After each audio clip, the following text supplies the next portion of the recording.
ஆண்டவராகிய இயேசு கிறிஸ்துவின் ஈடு இணையற்ற நாமத்திலே உங்கள் அனைவரையும் அன்போடு வாழ்த்துகிறேன். சமாதானத்தின் தேவன் உங்கள் அனைவருக்கும் சமாதானத்தை அருளுவாராக. திருப்புமுனை நிகழ்ச்சியிலே ஒவ்வொரு வாரமும் ஒவ்வொரு நபர்களை சந்திக்கிறோம். ஒரு சில வாரங்களிலே தொடர்ந்து ஒரே நபர் அநேக வாரங்கள் அவர்கள் வாழ்விலே தேவன் எவ்வளவு நல்லவராக இருந்தார், வல்லவராக இருந்தார் என்ற ஒரு அற்புதமான சாட்சியை சொல்லக்கூடிய நிகழ்வே திருப்புமுனை நிகழ்ச்சியாய் இருக்கிறது. இந்த நாளிலும் போதக செல்வின் மோசஸ் அவர்கள் நம்மோடு கூட இருக்கிறார்கள். அவர்கள் வாழ்விலே கடந்து வந்த பாதையிலும் நடந்து வந்த பாதையிலும் தேவன் எவ்வளவு நல்லவராக இருந்தார், தேவன் எவ்வளவு வல்லவராக இருந்தார் என்ற கடந்த 2 வாரங்களாக அவர்கள் வாழ்விலே சிறு வயதிலிருந்து அவர்கள் நடந்து வந்த பாதைகளை தேவன் ஒவ்வொரு சமயத்திலும் தேவன் நண்பர்கள் மூலமாய், ஆசிரியர்கள் மூலமாய், உறவினர்கள் மூலமாய், பெற்றோர்கள் மூலமாய், பாட்டி மூலமாய் தேவன் எவ்விதமான உதவிகரமான நிகழ்வுகள் அவர்கள் வாழ்விலே நடந்திருக்கிறது என்பதை நாம் காண முடிந்தது. ஜெபத்தோடு கூட என்னோடு கூட இந்த அற்புதங்களின் நிகழ்ச்சிகளுக்கு வருகிறீர்களா? போதகரையா, உங்களை நான் அன்போடு வாழ்த்தி வரவேற்கிறேன்.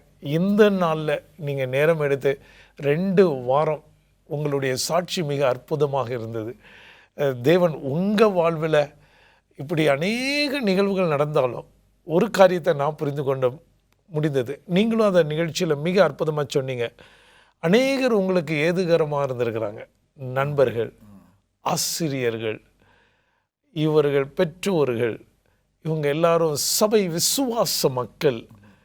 அது உங்கள் வாழ்வில் ஒரு பெரிய உதவிகரமாக இருந்திருக்கிறது. அப்படி என்றால் தேவன் நமக்கு எப்போ உதவி வேணுமோ அங்கே ஆண்டவர் நமக்கு அநேகரை என்ன பண்ணுறார், ஆயத்தம் செய்கிறார். மிக ஒரு அற்புதமான காரியம். இந்த நாளில் நீங்கள் என்ன வசனம் சொல்ல போகிறீங்க? இன்றைக்கும் பிரசங்கின் புஸ்தகத்தில் இருந்து 11வது அதிகாரம். ஏன்னா அந்த இளம் பிராயத்துக்குள்ளே நான் நுழைந்து பலவித காரியங்கள் என் மனதிலே தோன்ற ஆரம்பித்து அதற்கு முன்பாக இல்லாத உணர்வுகள் இதெல்லாம் வந்து கொஞ்சம் வெளி உலகம் தெரிய ஆரம்பிச்சு அப்படி போகிற பருவத்தில் இந்த வசனம் எனக்கு ஈடி தாமஸ் பள்ளிக்கூடத்தில் ஒரு ஆசிரியர்னால் ஞாபகப்படுத்தப்பட்ட ஒரு வசனம். அன்னைக்கு அது பெரிய அளவில் எனக்கு வேலை செஞ்சிச்சான்னு தெரில, ஆனால் அன்னையிலேருந்து என் மனசில் நல்லா பதிஞ்ச ஒரு வசனம். பிரசங்கின் புஸ்தகம் 11வது அதிகாரம், அதில் 9வது வசனம் பிரத்யேகமாக வாலிபர்களுக்கான ஒரு வசனம். அது என்ன சொல்லியிருக்குது அப்படின்னு சொன்னால், வாலிபனே உன் இளமையிலே சந்தோஷப்படு, உன் வாலிபன் நாட்களிலே உன் இருதயம் உன்னை பூரிப்பாக்கட்டும், உன் நெஞ்சின் வழிகளிலும் உன் கண்ணின் காட்சிகளிலும் நட. ஆனாலும் இவை எல்லாவற்றின் நிமித்தமும் தேவன் உன்னை நியாயத்தில் கொண்டு வந்து நிறுத்துவார் என்று அறி என்கிற வசனம். ஏசுதாஸ் அப்படின்னு சொல்லி ஒரு ஆசிரியர் இருந்தார். அவர் எனக்கு ஆசிரியர் மாத்திரமல்ல, என்னுடைய விடுதியின் காப்பாளராக ஒரு ஆண்டு இருந்தார். அவர் என்னுடைய அப்பாவுடைய சிநேகிதர். அது ஒரு கூடுதலான ஒரு தகவல். அதனால் நான் பண்ணுற காரியங்கள்லாம் பார்த்துட்டு இவன் எங்கே தவறி போயிடுவானோன்னு நினச்சாரோ என்னமோ தெரியல. உன்னை என்னை கூப்பிட்டு ஒரு நாள் சொன்னார், இங்கே வா, ஒரு காரியத்தை உனக்கு உணர்த்தணும்னு சொல்லி இந்த வசனத்தை எடுத்து காட்டி அவர் பாணியில் ஒரு சிறிய விளக்கத்தை எனக்கு கொடுத்தார். இந்த வசனம் அது முதற்கொண்டு இன்னைக்கு வரைக்கும் எனக்கு ரொம்ப ஆழமான ஒரு வசனம். என்ன வேணாலும் செய்யலாம், இளம் பிராயத்தில் நீ என்ன வேணாலும் செய்யலாம். இன்றைக்கி நான் வாலிப பிள்ளைகளுக்கு இந்த பாடத்தை ரொம்ப அழகாக சொல்லி கொடுப்பேன். உன் கண்ணு என்ன ஆசைப்படுது பாரு, என்ன சாப்பிடணும்னு ஆசைப்படுற சாப்பிடு, எங்கே போகணும், உன் இருதயம் என்ன விரும்புது எல்லாத்தையும் செய். எதையா தடை பண்ணுறாரா? இல்லை. ஆனால் அதுக்கு அடுத்தது இந்த ஆனாலும் அப்படின்னு ஒரு வார்த்தை வரும்பொழுது கண்டிப்பாக பிரேக் அடிக்கணும். ஏன்னா அந்த வார்த்தைக்கு அவ்வளவு பவர் இருக்கு இல்லையா?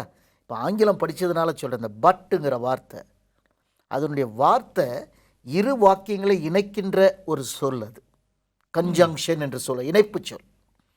ஆனால் அந்த பட்டு வந்து எப்படின்னா, முதல்ல சொன்ன வாக்கியத்துக்கும் அடுத்து வர்ற வாக்கியத்துக்கும் நேர தலைகீழ மாற்றி போட்டுரும். உதாரணமாக, நான் ரொம்ப கஷ்டப்பட்டு படித்தேன் ஆனால் அப்படின்னா அதுக்கு அடுத்தது என்ன வருங்கிற நம்மளால யூகம் பண்ணிடலாம். ஓரளவுக்கு யூகம் பண்ணிடலாம். ஆமா. இல்லையா? நான் நல்லா கஷ்டப்பட்டு படித்தேன், ஆனால் 200க்கு 200 வாங்கிட்டேன், அப்படி வராது வாக்கியம். அது தப்பு. தப்பு. ஆனான்னு வந்தோடனே அங்கே போச்சு, அவுட்டு, கதை முடிஞ்சு போச்சு அப்படின்னு அர்த்தம். அப்போ இந்த வசனத்தில் ஆண்டவர் என்ன சொல்கிறாரு? உன் இளம் பிராயத்தில் நீ சந்தோஷமாயிரு. அப்போ இந்த கேள்வியை கேட்டார் அந்த வார்த்தையை, உனக்கு எதிரா சந்தோஷம்? என்ன சந்தோஷம்? கீழ்ப்படியாமல் இருக்கிற சந்தோஷமா? சண்டை போடுறது சந்தோஷமா? திருடுறது சந்தோஷமா? மற்ற பொருளை ஆசைப்படுற சந்தோஷமா? படு. ஆனால் எல்லாத்தையும் ஆண்டவர் கேட்பார் உன்ட்ட. நீ ஒளிச்சு செஞ்சாலும் கேட்பார், வெளிப்படையாக செஞ்சாலும் கேட்பார். இதை மட்டும் மண்டையில் வச்சுக்க அப்படின்னு சொல்லி ஜெபம் பண்ணி அந்த வாத்தியார் அனுப்புனார். இன்னைக்கு என்னுடைய ஊழியத்தில் அதிகமாக பயன்படுத்துகிற வசனங்கள் இந்த ஒரு வசனம், வாலிப பிள்ளைகளுக்கு. அதனால் நான் சொல்லுவேன், பிள்ளைகள்கிட்ட சொல்லுவேன், என்ன வேணாலும் செய்யலாம் ஐயா, ஆனால் அதனுடைய முடிவு ஒன்று இருக்குங்கிறத நம்ம மறந்துடும். முடிவு ஒன்று இருக்குது. அது ஏதாவது ஒரு விதத்தில் அது ஒரு முடிவு நமக்கு வரும். அதுவும் ஆண்டவர் கொண்டு வந்து நிறுத்துவார் அப்படின்னு சொல்லும் பொழுது கவனக்குறைவாக நாம் இருப்பது சரியல்ல. இந்த பாடத்தை அந்த பள்ளிக்கூடத்தில் எனக்கு அந்த ஆசிரியர் வாயிலாக ஆண்டவர் வெளிப்படுத்தினார். அதனால் வாய்ப்புகள் இருந்தும் புகைப்பழக்கத்திற்குள்ளோ அல்லது மதுபான பழக்கத்துக்குள்ளோ நான் போவதற்கு துணியவில்லை. மிக ஒரு அற்புதமான காரியத்தை நீங்கள் சொன்னீங்க. ஏன்னா இன்றைய மாணவர்கள் இல்லை நம் வாலிபர்கள், சீரார்கள் முதற்கொண்டு, சின்ன பிள்ளைகள் முதற்கொண்டு இந்த காலத்தில் மிகவும் ஆசிரியர்கள், நீங்கள் அந்த ஆசிரியர்கள், அந்த ஆசிரியர் அவங்க இயேசுதாஸ், அவங்க பேர் இன்னைக்கு ஒரு 40 வருஷம் இருக்கும், இல்லை 50 வருஷம் இருக்கும். அன்று சொன்ன அந்த வார்த்தை இன்று உங்கள் மனதில் ஆழமாய் பதிந்தபடினால நீங்கள் நினச்சி பார்க்குறீங்க, எனக்கு தேவன் அந்த வாத்தியார் மூலமாய், கிறிஸ்துவுக்குள் பிரியமான தேவனுடைய பிள்ளைகளே, இந்த சிறப்பு அற்புதமான சாட்சி நிகழ்ச்சியை கேட்டுக்கொண்டிருக்கக்கூடிய ஒவ்வொருவருடைய வாழ்விலும் தேவன் அற்புதமான காரியங்களை செய்ய வேண்டும். ஆனால் அதற்கு நம்ம என்ன செய்யணும்? உங்களுடைய அப்பா அம்மா சொல்கிறது, ஆசிரியர்கள் சொல்கிறது, நம்மை சுற்றி இருக்கக்கூடிய தாத்தா பாட்டி சொல்லக்கூடிய காரியங்கள், இவையெல்லாம் நம்முடைய மனதிலே ஆழமாய் பதிந்திருக்கும் போது நீங்கள் வாழ்க்கை முழுவதும் உங்கள் பயணத்தில் நீங்கள் மற்றவர்களுக்கும் இதை பகிர்ந்து கொள்ளலாம். போதக செல்வின் மோசஸ் அவர்கள் வாழ்விலே இந்த நாளில் அதை நினைத்து பார்க்கிறார். அந்த ஆசிரியர் சொன்னது எவ்வளவு மேன்மையான காரியம். சற்று காத்திருங்கள், மீண்டுமாய் உங்களை ஒரு அற்புதமான சாட்சியோடு சந்திக்கிறேன். மீண்டுமாய் திருப்பு முன்னே நிகழ்ச்சிக்குள்ளே கடந்து செல்ல இருக்கிறோம். ஜெபத்தோடு என்னோடு கூட வாருங்கள். இந்த நாளிலே நீங்கள் போதக செல்வின் மோசஸ் அவர்களுடைய வாழ்விலே கடந்து வந்த பாதையிலும் நடந்து வந்த பாதையிலும் தேவன் எவ்வளவு அற்புதமான காரியங்களை செய்தார் என்ற ஒரு சிறப்பான சாட்சிகளை கேட்டுக்கொண்டிருக்கிறோம். என்னோடு கூட வாருங்கள். ஐயா, நீங்கள் சொன்னீங்க அந்த ஆசிரியர், அது மிகவும் நீங்கள் ஒவ்வொருவரையும் சின்ன வயதில் இருந்து மதிப்பதற்கு கற்றிருக்கிறீங்க. அது ஒரு பெரிய அற்புதமான காரியம். உங்களுடைய பயணத்திலே அந்த காரியத்தை, ஒரு சின்ன காரியமாக இருந்தாலும் அவங்க சொன்னதை இன்னும் நல்லா ஞாபகம் வைத்திருக்கிறீங்க. அது ஒரு பெரிய காரியம். நீங்கள் சொல்லுங்கள். இல்லை, ஆமாம், எப்பொழுதுமே அதற்கு ஆண்டவருக்கு நன்றி உள்ளவனாகத்தான் நான் இருப்பேன் நான். ஏன்னா இந்த காரியங்கள்லாம் பட்டு நமக்கு வாழ்க்கையில் அம்மா இல்லை, அப்பா கஷ்டப்பட்டுட்டு இருக்கிறாங்க, பள்ளிக்கூடங்களில் நிறையா பிரச்சனைகள் இருக்குது நமக்கு. இருந்தாலும் எனக்கு ஆண்டவர் செய்த காரியங்களை நான் இன்றைக்கி எண்ணி பார்க்கும் பொழுது ஒரு நாளும் அவர் என்னை தனித்து விடலை. இதை நிறைய பேர் யோசித்து பார்க்குறதில்ல பாஸ்டர். அதனால தான் ரொம்ப நொறுங்கி போயிடுறாங்க. தெரியுது, எல்லா காரியமும் நான் விரும்புகிற மாதிரி நடந்ததும் கிடையாது. இல்லையா? விரும்பாமல் நடந்திருக்கலாம், நான் விருப்பப்படாத ஒரு காரியம் நடந்திருக்கலாம். ஆனால் அது கூட என்னைய பக்குவப்படுத்துறதுக்காக அனுமதிக்கப்பட்டதுங்கிறத பின்னாடி தான் நான் உணர ஆரம்பித்தேன். நான் அந்த வயதில் அது தெரியாமல் இருந்திருக்கலாம், அந்த அந்த சூழ்நிலையில் தெரியும் இல்லையா? ஆனால் இந்த ஆசிரியருக்கு நான் ஏன் நன்றி சொல்லி இன்னைக்கு வரைக்கும் அதை யோசித்துக்கிட்டு இருக்கிறேன் அப்படின்னு சொன்னால், அந்த பாடம், அந்த ஆனாலும் அந்த ஒரு வார்த்தை, ஆனாலும் அந்த வார்த்தையினுடைய, நீங்கள் அந்த வார்த்தைக்கு எவ்வளவு முக்கியம், அந்த அழுத்தம், அது எப்போனா நான் ஸ்பைசர் கல்லூரிக்கு வந்து ஆங்கில பாடம் என்னுடைய முக்கிய பாடங்களில் ஒரு பாடமாக நான் படிக்கும் பொழுது இந்த வார்த்தையை பற்றி எனக்கு தெளிவாக சொல்லி கொடுத்தாங்க. ஆண்டுன்னு ஒரு வார்த்தை இருக்குது இங்கிலீஷில், பட்டுன்னு ஒரு வார்த்தை இருக்குது. ரெண்டுமே ஆங்கில இலக்கியத்தில் கன்ஜங்ஷன்ஸ் தான், இணைப்பு சொற்கள். இந்த ஆண்டுங்கிறது என்ன சொல்லும் அப்படின்னு சொன்னால், இதுவும் அதுவும் ஒரு சமநிலையில் இருக்கிற கருத்தை தான் சேர்க்க முடியும். ஆனால் அந்த ஆனால்ங்கிறது எதிராக இருக்கிறது தான் இணைக்கும்.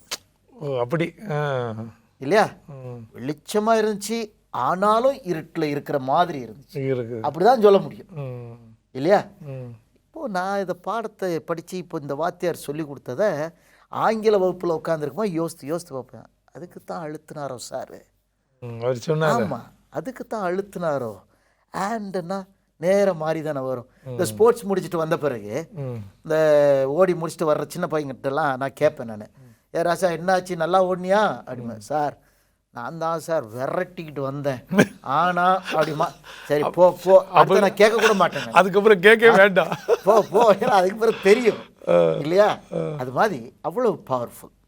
அப்போ கல்லூரிக்கு போன நாட்களில் இந்த யோசனை எனக்குள்ளே இன்னும் கொஞ்சம் முதிர்ச்சி அடைந்து, நான் எதை செஞ்சாலும் அங்கே ஒரு நாள் வரும் அப்படிங்கிற உணர்வுக்குள்ளாக நான் தள்ளப்பட்டது தான் உண்மை. இல்லைன்னா எனக்கு இருந்த நட்பு வட்டாரங்கள் இல்லையா, தமிழ் பிள்ளைகளோட மாத்திரம் நான் பழகிறவன் கிடையாது. எனக்கு எல்லா மொழியிலையும் நண்பர்கள் இருக்கிறாங்க, எல்லா மொழியிலையும் தோழிகள் இருக்கிறாங்க. நான் எந்த திசையில வேணாலும் தடுமாறி போயிருந்திருக்கலாம், எல்லா வழிகளிலும் இல்லையா. ஆனால் கல்லூரி நாட்களில் இந்த வசனம் என் மனசுக்குள்ளே ரொம்ப பேச ஆரம்பிச்ச நாட்கள். அதனால் தடுமாறாமல் அப்படியே போனேன். முதல் ஆண்டு முடிந்தது. கோடை காலத்தில் வகுப்புகளுக்கு நான் பதிவு செய்தேன், வீட்டுக்கு போகாமல் இருந்து. நிறைய பேர் இருப்பாங்க, அப்படி இருந்து படிக்கலாம், அப்படி கிளாஸ் எதுவும் இல்லைன்னா வேலை செய்யலாம் அப்படின்னு சொல்லிட்டு சம்மரில். ஆமாம், ஒரு தீர்மானத்தில் அந்த சம்மர் நான் இருந்தேன். 1986. அப்போ எனக்கு ஒரு தந்தி வந்துச்சு. இப்போ தான் தந்தி இல்லை, அப்போ தந்தி வந்துச்சு. தந்தி என்ன வந்துச்சு அப்படின்னு சொன்னால், ஃபாதர் சீரியஸ், ஸ்டார்ட் இம்மீடியட்லி அப்படின்னு தந்தி வந்துச்சு. அப்போ அப்பா சோம் இல்லாமல் இருக்காங்க, ரொம்ப ஆபத்தான நிலையில் இருக்கிறாங்க, உடனே புறப்பட்டு வா அப்படின்னு சொன்னால், இந்த கோடை காலத்தில் என்னோடு படித்தவர்கள் நாட்களில் இருந்தவர்களுக்கு நல்லா தெரியும். கோடை காலத்தில் அந்த பட்டணம் பூனாவிலேருந்து சென்னைக்கு ஒரு ட்ரெயின் ஏறி வரணும்னா இடமே கிடைக்காது. பல மாசத்துக்கு முன்னால டிக்கெட் எடுத்தாதான் இடம் கிடைக்கும், பாத்ரூம்ல கூட கிடையாது. அப்போ திடீர்னு தந்தி வந்திருக்கு, நான் வீட்டுக்கு கிளம்பணும். என்ன பண்ணேன்னு தெரில. சரின்னு பெட்டி இடி இருந்ததெல்லாம் அடுக்கி எடுத்துட்டு சில தோழர்கள் என்ன ட்ரெயின் ஏற்றி விட வந்தாங்க. அதே மாதிரி தான் அப்படியே பெட்டி ஒரு பேகு தோரில் தொங்குது, கதவுல தொங்கிக்கிட்டு இருக்கிறேன், உள்ளே போய் இருப்பேன். அங்கே இருந்து சென்னை வரைக்கும் நல்லா ஞாபகம் 24-26 மணி நேரம் தொங்கிக்கிட்டே பயணிக்க வேண்டிய கட்டாயம் வந்துச்சு. அன்னைக்கு ஏதாவது ஒரு ஸ்டேஷன்னா இறங்கி கொஞ்சம் ஓய்வு கொடுத்து இலைப்பாரி நிமிந்து பார்த்துட்டு கொஞ்சம் அங்கே கொஞ்சம் அப்படி கொஞ்சம் படுத்து எந்திரிச்சிட்டு திருப்பி ஓடுற ட்ரெயினுக்குள்ளே அந்த கூட்டத்தோடு ஏறணும். வேறு வழி கிடையாது. அதுவும் அது ஏறும்போதும் அங்கே நிறைய ஆபத்துகள். ஆனால் அதெல்லாம் தாண்டி இங்கே வந்தேன். அப்பா ரொம்ப சோயினமாக இருந்தாங்க. நாகர்கோயிலில் அவங்க பணி செஞ்சுக்கிட்டு இருந்த நேரத்தில் தான் சோம் இல்லாமல் இருந்தாங்க. இப்போ நான் ஒரு வாலிப பிள்ளை, அதனால் அப்பாவுக்கு துணையாக இருந்து அவங்கள தூக்க வைக்க, மருத்துவமனை கொண்டு போக வர, கேத்ரின் பூத் ஹாஸ்பிட்டல்னு சொல்லி புத்தேரிங்கிற ஒரு இடத்துல நாகர்கோயிலில் ஒரு மருத்துவமனையில் அப்பா அனுமதிக்கப்பட்டார்கள். அப்போது அப்பா கூட துணைக்கு ராத்திரி நேரத்தில் நான் தங்குவேன். அந்த ராத்திரி நேரத்தில் அப்பா முழிச்சு இருக்கிற நேரம், நான் முழிச்சு இருக்கிற நேரம், ஒரு தகப்பனுக்கும் மகனுக்கும் இடையே நடந்த சம்பாஷணைகள் என்னுடைய வாழ்நாட்களில் அந்த சில நாட்களில் தான் எனக்கு நல்லா ஞாபகம் இருக்குது. அப்பா என்ன சொன்னாங்க வச்சாங்க அப்படி. ஏன்னா அதுக்கு முன்னாடி இப்படி ஹாஸ்டலுக்கு ஓடுறது, இங்கே போடுறது, அங்கே ஓடுறது, லீவுக்கு வர்றது, விளையாண்டுக்கிட்டே தெரிகிறது, வேறு அப்பாட்ட பேசுகிற நேரம் சரி ஜெபிக்கிறேன். ஆனால் அங்கே அசைய முடியாமல் அப்பா, நைட்டு நான், வேறு யாரும் கிடையாது. அப்பா சில காரியங்களை எனக்கு சொல்லி கொடுக்க ஆரம்பித்தாங்க. அவங்க சொன்னாங்கம்மா, அம்மா இறந்த பிறகு நீ அன்பை ரொம்ப தேடுற பிள்ளையாக இருக்கிற, அது கிடைக்கலனா நீ ரொம்ப கோவப்படுற, எரிச்சலில் போயிடுற, இல்லை அவங்களோட துண்டிச்சுக்கிற உன்னுடைய உறவை, உனக்கு ஒரு காரியம் அப்பா சொல்லி கொடுக்கட்டா, மற்றவங்க உங்களை நேசிக்கணும் அப்படின்னு அதுக்கு ஒரே ஒரு வழி தான் இயேசுவானவர் சொல்லி கொடுத்துருக்கிறார். நீ நேசி. மற்றவங்க உனக்கு என்ன செய்யணும் நீ ஆசைப்படுறியோ அதை நீ செய் அப்படின்னு வேதாமத்தில் மத்தேயு 5:16 அந்த வசனத்தை எங்க அப்பா எனக்கு அந்த மருத்துவமனையில் சொல்லி கொடுக்குறாங்க ராத்திரி. அந்த சமயத்துல ஆமா, அவங்க வந்து வேதனை மரணத்தை நோக்கி போய்கிட்டு இருக்கிறாங்க இல்லையா? ஆனா அவங்க சொல்லி கொடுக்குறாங்க எனக்கு, அதனால நீ அன்பு பாராட்டுறவனாயிரு, கோபம் கசப்பெல்லாம் தூர போட்டு அது ஒரு பிரயோஜனப்படாதுப்பா அப்படின்னு நான் திருப்பி சொல்றேன். அப்பா பரவாயில்ல, கொஞ்சம் ஓய்வு எடுங்கப்பா, அதை நம்ம பிறகு பேசுவோம் அப்படின்னு தட்டி கழிக்க பார்க்குறேன். விடலை. கடைசி வரைக்கும் அவங்க அதான் பேசிகிட்டு இருந்துட்டு ஒரு நாள் இரவு இதே மாதிரி தான் அவங்க ஏதோ கதை சொல்லிட்டு பேசிகிட்டு இருக்கும்போது திடீர்னு அவங்களுடைய ஜீவன் பிரிவதை நான் அப்படியே பார்த்துக்கிட்டே இருக்கிறவங்க. நீங்கள் அப்படி பார்க்குறீங்க. அப்படி கொஞ்சம் கொஞ்சமாக பேசிக்கிட்டு இருந்தப்பா அப்படியே மூச்சு நின்று செயல் கர்த்தருக்குள் நித்திரை அடைந்ததை நான் பார்த்தேன். அப்படி கண்காண நீங்கள் பார்க்குறீங்க. அம்மா இறக்கும் பொழுது ஆஸ்பத்திரிக்கே கூட்டு போல என்னைய, ஆனால் அப்பா மரிக்கும் பொழுது அவர்கள் கூட இருந்த ஒரே நபர் நான் தான். நீங்கள் ஒருத்தர் அதை வந்து அப்படி கண்காண. கிறிஸ்துவுக்குள் பிரியமான தேவனுடைய பிள்ளைகளே, உங்களுடைய வாழ்விலும் இப்படிப்பட்ட நிகழ்வுகள் நடக்கும்போது நீங்கள் என்ன செய்ய முடியும்? சற்று காத்திருங்கள், மீண்டும் உங்களை சந்திக்கிறேன்.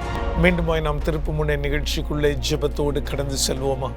அப்போது நீங்கள் சொன்னது போல் உங்கள் அம்மா இறக்கும்போது நீங்கள் சின்ன அப்போ 8 வயசு, நீங்கள் வந்து இப்போ உங்களுக்கு ஒரு இந்த டைமில் அப்பா இறக்கும்போது ஒரு 17-18 வயசு இருக்குமா? கொஞ்சம் கூட இருக்கும். 20 வயசுக்கு நீங்கள் நெருங்கியிருப்பீங்க. அப்போது இந்த காலகட்டம் இப்போ அப்பா பேசிக்கிட்டு இருக்கும்போதே அப்படி மரணத்தை நீங்கள் பார்க்குறீங்க. உங்கள் வாழ்க்கையில் இந்த ரெண்டுமே உங்களை ரொம்ப 2 மரண செய்திகளும் உங்கள் லைஃப்பில் அது மறக்க முடியாத ஒரு காரியம். அதை இன்றைக்கி திரும்பி பார்க்கும்போது கடவுள் அந்த காலகட்டத்தில் நீங்கள் சொன்னது போல் நீங்கள் அது உங்களை தைரியம் தான் படுத்தியிருக்குது. உங்களை தைரியப்படுத்தியிருக்கிறது, உங்களை மிகப்படுத்தியிருக்குது. அது உடனடியாக நடக்கலை. உடனடியாக நடந்தது வந்து சிதறல் தான். திருப்பியும் கேள்வி, இனம் புரியாத கேள்விகள், ஏன், எதுக்கு, அதுக்கெல்லாம் அந்த கேள்விகள் இன்னும் ஆழமாக போனதுக்கு அப்பாவுடைய வாழ்க்கையின் தரம், ஏன்னா அவங்களுடைய குணம், என்ன செஞ்சாங்க ஆண்டவரை அப்படின்ட்டு அவர்கிட்டையும் ஒரு பெரிய போராட்டம் தான் எனக்கு. என்ன செஞ்சிட்டாங்கன்னு சொல்லி நீங்கள் இப்படி எடுத்துடுறீங்க நீங்கள் அப்படின்ட்டு இயல்பாக ஒரு மனுஷீக பலவீனத்தில் எழும்புகிற கேள்விகள் எனக்குள்ளாகவும் நிறைய இருந்துச்சு. 2 சூழ்நிலையிலையும் இதை நீங்கள் கடந்து வந்திருக்கிறீங்க. ஆமாம். அப்போ பிறகு அப்பாவுக்கு ஆக வேண்டிய காரியங்கள், அந்த அடக்கத்துக்குள்ள காரியங்கள், இதெல்லாம் செய்கிற முன் அனுபவம் கிடையாது, பழக்கம் கிடையாது, ஒரு நாள் செய்ய வேண்டி இருந்ததில்ல. ஆனால் ரொம்ப ஆச்சரியமாக இருக்கும் அந்த டைமில் நான் தான் ஓடி கீடி அவங்கள பார்த்து இவங்கள பார்த்து இதை மாற்றி பண்ணி அனுமதியை வாங்கி பெரியவங்களுக்கு தகவல் கொடுத்து ஆராதனைகளுக்கு ஒழுங்கு பண்ணி எல்லாம் செஞ்சு முடித்து எல்லாம் முடிஞ்சு அதுக்கப்புறம் மறுபடியும் நான் கல்லூரிக்கு போக வேண்டிய கட்டம். வாழ்க்கையில் பெரிய போராட்ட களம் அந்த வருஷம்தான். மறுபடியும் அம்மா இறந்த போது இருந்த மாதிரியே கூடுதலான அளவில் இப்போ படிப்பில் நாட்டம் இல்லை. ஏன் படிக்கணும் அப்படின்னு ஒரு கேள்வி, என்ன சாதிக்க போகிறோம் அப்படின்னு ஒரு கேள்வி, எங்கே போக போகிறோம், யாருக்காக அப்படின்னு சொல்லி. இப்போ நிறைய சூழ்நிலைகளில் எனக்கு அந்த நாட்களில் எனக்கு என்ன ஞாபகம் இருக்குது அப்படின்னு சொன்னால், விடுமுறை அப்படின்னு வந்துட்டா வீட்டில் யார் இருக்கா, எங்கே போகிறோம் நம்ம வீடு அப்படிங்கிற கேள்விகள் என்னுடைய மனதை போட்டு குடஞ்சிக்கிட்டே இருந்த நாட்கள் அது. எங்கே போக போகிறோம், இனி எதுவுமே கிடையாது, இங்கே தானே இருக்கணும். அப்போ என்னுடைய கல்லூரி சான்றிதழை பார்த்தீங்கன்னா படித்த நாட்கள் எல்லாம் எனக்கு எல்லாம் ஏ கிரேடாக இருக்கும். ஏ கிரேட்னா அதுதான் டாப் மார்க், எல்லா பாடத்துலையும் வரிசையாக ஏ கிரேடாக இருக்கும். இந்த தடுமாறின காலத்து போய் எல்லாம் எஃப்ஆ இருக்கும். என்னுடைய டிரான்ஸ்கிரிப்ட் ரெக்கார்டு அப்படி தான் இருக்கும். ஏன்னா நீங்கள் எஃப்ஐ நீங்கள் எடுக்கவே மாட்டீங்க. ஆமாம் இல்லையா? இப்போ ஒன்று சிறந்த மதிப்பெண்ணாக இருக்கும், இல்லாட்டினா எல்லாம் படுதோல்வியாக இருக்கும். பிறகு ஒரு கட்டத்தில் ஆண்டவர் அதையும் சில ஆசிரியர்கள் மூலமாக எனக்குள்ள மறுபடி திருப்பி கொண்டு வர்றார். Praise the Lord. இந்த இரண்டு என்ன சொல்ல, என்னுடைய உறவின் கூட்டங்கள், ஆசிரியர்கள், நண்பர்கள். பள்ளிக்கூட வாழ்க்கையிலையும் அதை பார்த்தேன், கல்லூரிலையும் அதே மாதிரி இல்லையா. அவங்க கூப்பிட்டு இல்லை, ஏன்னா அவங்களுக்கு நல்லா தெரியுது இவன் நல்லா படிக்கிறான், ஆனால் எதுக்காகவோ இப்படி ஆயிடுது. நான் என்ன செய்வேன் அப்படின்னு சொன்னால், அன்னைக்கு பரீட்சை இருக்கும், ஃபுட்பால் மேட்ச் விளையாட போயிடுவேன், நான் பரீட்சை எழுத மாட்டேன். அப்போ இது முதல்ல தெரியல அவங்களுக்கு. பிறகு ரிசல்ட் வரும் பொழுது அவங்க பேப்பரை கொடுக்கும்போது வைக்கும்போது, ஏன் பரீட்சை எழுதலை, சிக்கா இருந்தியா அப்படின்னா, சிக்கா இருந்தானே எனக்கு திருப்பி பரீட்சை கொடுக்குறதுக்கு ரெடியாக இருக்காங்க. ஆனால் இல்லை, அப்படி ஒன்றும் இல்லை, ஏன் எழுதலை, எனக்கு பிடிக்கலை. அப்போ பிடிக்கலன்னா என்ன கேள்வி. பிற சில ஆசிரியர்கள் அதை எனக்கு உணர்த்தி, சில தோழர்கள் என் கூட இருந்து அதை உணர்த்தி காரியங்கள் எடுத்து, அதனால் என் கூட ஸ்பைசர் கல்லூரிக்கு வந்த என்னுடைய நண்பர்கள் நிறைய பேர் அவங்க வாங்க வேண்டிய அந்த முதல் பட்டத்தை அவங்க 4 வருஷத்தில் வாங்கிட்டாங்க. அப்போ என்னைய விட படிக்கிறதுல பலவீனமாக இருந்தவங்களாம் 4 வருஷத்தில் முடிச்சிட்டாங்க. அவங்களோட நல்லா படிக்கிற திறமையை ஆண்டவர் கொடுத்துருந்தார். ஆனால் எனக்கு 7-8 வருஷம் ஆச்சு உங்களுக்கு அந்த கட்டத்தை முடிக்கிறதுக்கு. புரியுதுங்களா? காரணம் இதுதான், இந்த தடுமாற்றம். ஆனால் அதெல்லாம் மூடி இந்த கூடுதலாக 4 வருஷம் வரும்போது ஏன் கூட படித்த நண்பர்கள்லாம் படித்து முடிச்சுட்டு போயிட்டாங்க. எல்லாரும் அவங்க வேலைக்கு போயிட்டாங்க.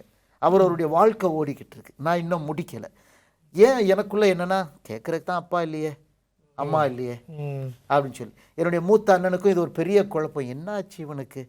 அப்போ எல்லாரும் குடும்பத்துலேயும் என்ன நினச்சிட்டாங்க அப்படின்னா, இவனை இழந்துருவோம் நம்ம, இனி இந்த பிள்ளை நம்ம கட்டத்துக்குள்ளே இருக்க மாட்டாங்கிற அளவுக்கு என்னுடைய வாழ்க்கை மிகவும் ரொம்ப ஒரு பரிதாபமான நிலைமைக்குள்ள போக ஆரம்பித்தது. அருமையான ஒரு காரியத்தை உங்கள் லைஃப்பில் இன்றைக்கி ஒருவேளை அதை நம்ம சுருக்கமாக சொல்லியிருக்கலாம். ஆனால் அந்த காலகட்டம் வாழ்க்கையில் ஒரு வேதனையின் அனுபவத்தில் கடந்திருப்பீங்க. ஆனால் ஒரு இயேசப்பா உங்களோடு கூட இருந்திருக்கிறார். அந்த காலகட்டத்தையும் கடந்து வரும்படியான கிருபை செஞ்சிருக்கிறார். கிறிஸ்துவுக்குள் பிரியமான சகோதர சகோதரிகளை, உங்கள் வாழ்க்கையில் நீங்கள் இப்படிப்பட்ட சூழ்நிலையை கடந்து வந்து கொண்டு இருக்கலாம். அவமானங்கள், நிந்தைகள், போராட்டங்கள். இந்த வேலையில் ஜெபிப்போமா? உங்களுக்காக பாஸ்டர் செல்வின் மோசஸ் அவங்க ஜெபம் பண்ண போகிறாங்க. நீங்கள் எங்கே போய்கிட்டு இருந்தாலும், எந்த இடத்துல இருந்தாலும், இந்த நேரத்தில் கண்களை மூடி ஜெபியுங்கள். ஆண்டவர் உங்கள் வாழ்க்கையை மாற்ற முடியும். ஜெபிப்போமா? அன்புள்ள ஆண்டவரே, உம்மை துதிக்கிறோம், உம்மை ஸ்தோத்திரிக்கிறோம் ஐயா. நீர் கிருபை நிறைந்தவர் என்பதை நாங்கள் அறிந்திருப்பதனாலே உமக்கு ஸ்தோத்திரங்களை ஏறெடுக்கிறோம். அடியனோடு ஜெபத்தில் கலந்திருக்கிற பிள்ளைகள் ஒவ்வொருவரையும் கர்த்தர் சந்தியும். இந்த உலகம் போராட்டங்கள் நிறைந்ததப்பா. 1 அல்ல 2 அல்ல, எண்ணிலடங்காத போராட்டங்கள். எங்கு திருப்பினாலும் பிரச்சனைகள், குடும்பத்தில், சமுதாயத்தில், திருச்சபையில், வேலை செய்கிற இடத்துல. ஆனால் அன்பின் தகப்பனே, சமாதானத்தை தருகிறவர் நீர், உங்களுடைய பிள்ளைகளை ஆச்சரியமாக வழிநடத்துகிறவர் நீர். அடியனுடைய வாழ்க்கையின் சாட்சி கேட்கின்ற எல்லாருக்கும் பயனுள்ளதாக இருக்கட்டும். என்ன சம்பவித்தாலும் அது தேவன் தன்னுடைய கட்டுப்பாட்டுக்குள் வைத்திருக்கிறார் என்கிற விசுவாசத்தை எங்களுக்குள் பலப்படுத்தும். உங்களுடைய பாதத்தில் எங்களை ஒப்புக் கொடுக்கிறோம். கேட்கிற ஒவ்வொரு சகோதரியும் கர்த்தர் தட்டி எழுப்பி அரவணைத்துக் கொள்ள வேண்டும் என்று கெஞ்சுகிறேன். உங்களுடைய நாமம் மகிமைப்படட்டும் ஐயா.